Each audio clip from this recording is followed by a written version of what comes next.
Muy buenas tardes. Estaremos exponiendo sobre el artículo Un giro subalterno. Nuestro grupo está conformado por Iván Galeano Más, Juan Camilo Gutiérrez y mi persona, María Luisa Regino Ayazo. El giro subalterno, por Gareth Williams. La publicación en años recientes de los textos Latin Americans After 9/11-2011 de John Beverley y Thresholds of Literacy 2014 de Abraham Acosta colocó de nuevo en el centro del debate los aportes del giro subalterno en el campo de los estudios postcoloniales latinoamericanos. Estos dos libros son muy distintos entre sí. El libro de Beverley traza una racionalidad de conveniencia e instrumentalidad guiada exclusivamente por un deseo preconcebido de darle cierre al rastro teórico del giro subalterno, bajo la bandera de post-subalternismo o política real, que para el autor significa lo opuesto a teoría o deconstrucción. En contraste, el libro de Acosta postula una recuperación vital del espíritu teórico y crítico del giro subalterno para esclarecer, replantear y promover estrategias de lectura con miras a profundizar el debate sobre el doble registro de conocer y transformar. El propósito del presente ensayo es de arrojar luz sobre lo que aún puede ser recuperado y profundizado como resultado del giro subalterno latinoamericanista. A continuación hablaremos de la variante decolonial o colonialidad en general. Tras el giro subalterno de la década de 1990, la llamada opción decolonial, esta fue coordinada y difundida en torno a la figura y obra de Walter Mignolo. Este se instaló como la modalidad omnipresente del pensamiento postcolonial latinoamericano en décadas recientes. En los niveles cultural e histórico, este paradigma plantea la lógica básica de tres tradiciones identitarias fundacionales de América Latina, que son las siguientes. Primero, el nuestroamericanismo inspirado por José Martí.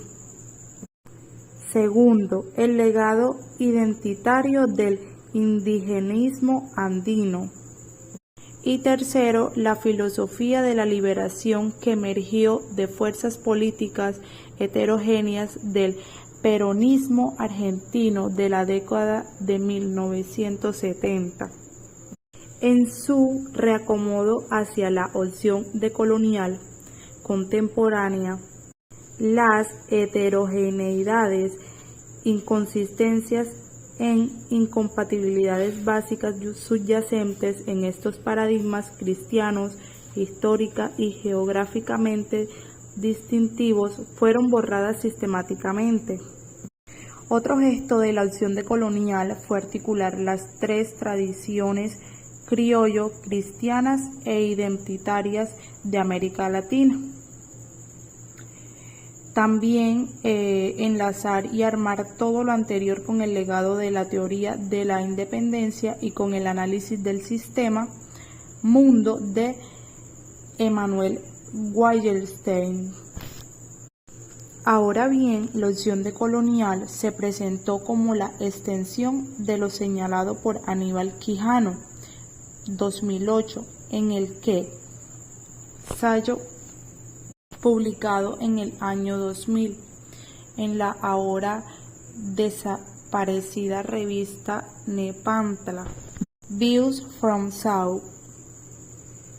La lectura de Quijano respecto a la colonialidad del poder en América Latina fue claramente significativa, pero no definitoria ni revolucionaria en su campo. Después de todo, esta idea ha sido una constante en el pensamiento marxista indigenista del siglo XX. En otras palabras, las raíces coloniales de la forma estatal moderna latinoamericana no están ni han estado realmente en disputa. La cuestión entonces es establecer una forma de pensamiento que sea capaz de marcar el camino para un telos alternativo o para un giro que no sea condescendiente con la historia de lo ontoteológico. La variante del Frente Popular o de la política real. En el contexto del giro subalterno se refiere a cómo los movimientos políticos populares, especialmente aquellos que buscan representar y abogar por los intereses de los grupos subalternos, se manifiestan en la práctica política. Aquí hay algunas consideraciones claves. Primero encontramos la participación política. La variante del Frente Popular implica la participación activa de los grupos subalternos en la política, ya sea a través del partido o de movimientos que buscan representar sus intereses. Esto puede incluir coaliciones de diversas fuerzas progresistas. Democracia inclusiva. Se centra en la promoción de una democracia más inclusiva, donde los subalternos tengan voz y voto. Busca superar las exclusiones históricas y estructurales que han marginado a estos grupos. Transformación social. La política real en el giro subalterno busca no solo la representación política, sino también la transformación social. Esto implica abordar las desigualdades económicas, sociales y culturales que afectan a los grupos subalternos. Encontramos también la resistencia a la hegemonía. Los movimientos de Frente Popular buscan resistir y desafiar las estructuras de poder hegemónicas que han perpetuado la subalternidad. Esto implica cuestionar y transformar las narrativas y prácticas que han mantenido a estos grupos en una posición subordinada. Encontramos también las condiciones locales y globales. La política real en el giro subalterno reconoce la importancia de comprender las condiciones locales y globales que influyen en la vida de los subalternos. Esto puede implicar la consideración de factores económicos, culturales y geopolíticos en la formulación de estrategias políticas. En resumen, la variante del Frente Popular o de la política real en el giro subalterno se centra en la acción política concreta que busca la representación y la transformación social de los grupos subalternos, reconociendo la complejidad de sus experiencias en diferentes contextos. Referentes del giro subalterno. El concepto de giro subalterno ha sido desarrollado y discutido por varios teóricos y académicos importantes en el campo de los estudios culturales, postcoloniales y subalternos. Algunos de ellos incluyen a Gayatri Chakraborty Spivak. Su ensayo Can the Subaltern Speak es fundamental. Spivak destaca las dificultades de representar las voces subalternas y plantea cuestionamientos sobre la posibilidad de que estas voces sean escuchadas en los discursos dominantes. Ranajit Guha, fundador de la Escuela de Subalternos Guha, se centra en la historia de los subalternos y propone un enfoque de historia desde abajo, destacando las agencia y resistencia de los grupos marginados. Dipesh Chakrabarty, su trabajo aborda la relación entre la historia, la política y la subalternidad, cuestionando las formas tradicionales de escribir la historia y abogando por un enfoque más inclusivo que considere las experiencias subalternas. Partha Chatterjee desarrolló la distinción entre sociedad civil y sociedad política en el contexto de la subalternidad, explorando cómo los grupos subalternos participan en formas específicas de política fuera de las instituciones oficiales. Homi Bhabha, sus contribuciones se centran en la teoría postcolonial y las identidades culturales. Bhabha examina las negociaciones culturales y las ambigüedades en el encuentro entre culturas, incluidas las subalternas. Estos teóricos han influido significativamente en la conceptualización y comprensión del giro subalterno, contribuyendo a un enfoque más crítico y reflexivo sobre las experiencias de los grupos marginados y oprimidos en diversas partes del mundo. Ideas claves del giro subalterno. El giro subalterno de Gareth Williams presenta varias ideas claves. Entre ellas encontramos la subalternidad.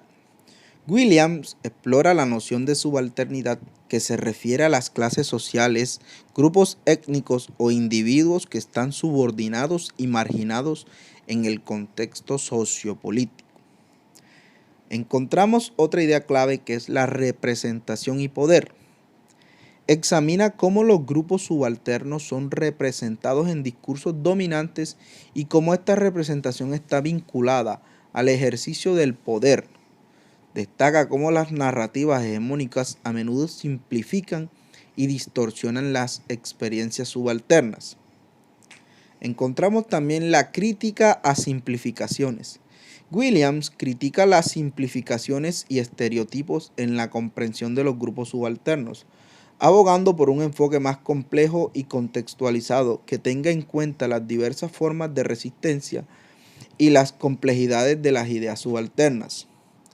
El poscolonialismo se sitúa en el marco de la teoría poscolonial, explorando cómo las dinámicas del poder persisten después de la descolonización y cómo influyen en la construcción de identidades y narrativas. La identidad y resistencia. Examina cómo los grupos subalternos construyen sus identidades y resisten las estructuras de poder dominantes. Destaca la importancia de comprender las estrategias de resistencia y las formas de agencia de estos grupos. Estas son solo algunas de las ideas centrales. En el libro se profundiza en la complejidad de las dinámicas subalternas en diferentes contextos históricos y geográficos. La variante poshegemónica. Este concepto fue aprobado en el campo del pensamiento postcolonial latinoamericano por primera vez en el libro de Alberto Moreiras, The Exhaustion of Difference. La noción de poshegemonía se basa en plantear la noción de la epocalidad.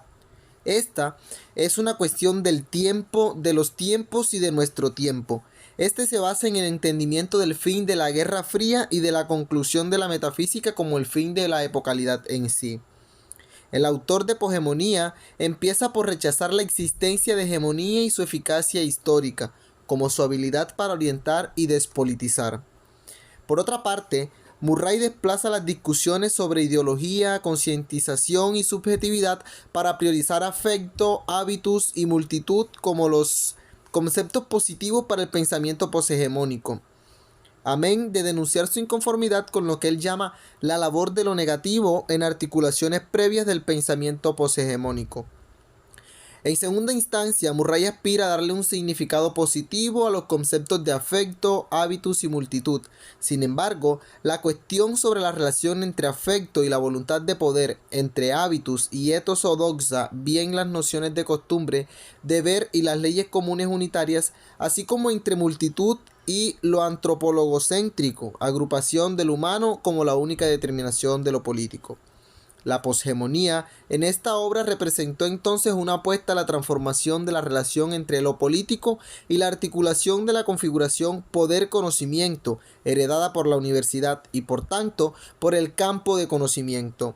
El objetivo central del latinoamericanismo de segundo orden, el giro subterráneo 157, en aquel momento fue interrumpir la constitución de la hegemonía, no la del subalterno, en aras de una política otra alterna a la de una relación hegemonía-subalternidad constituida con el único propósito de subordinar. En otras palabras, el problema era y todavía es la hegemonía cuando se le coloca como el único sustento de lo político.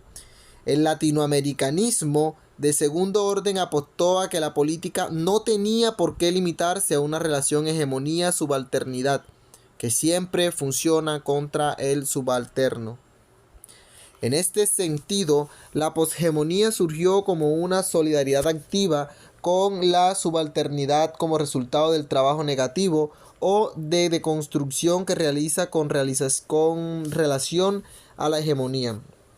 Esta fue la afirmación y la insistencia de la poshegemonía en este momento, así como el sustento de su doble meta de conocer al mundo y transformarlo.